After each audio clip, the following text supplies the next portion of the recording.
Nak tahu tak satu cara simpan duit yang nilainya boleh naik 60% dalam tempoh 2 tahun? Jom saya share.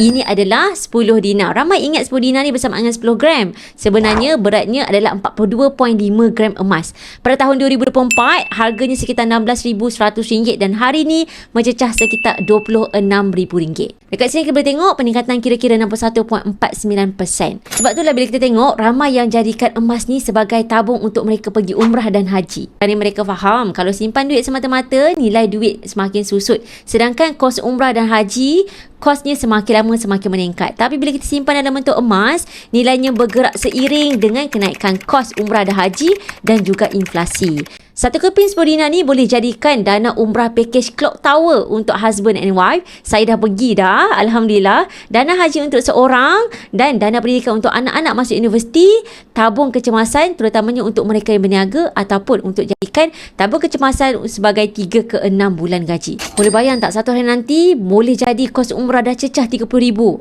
Jika kita terus simpan duit, tak tahulah bila kita cukup nak pergi umrah tu kan.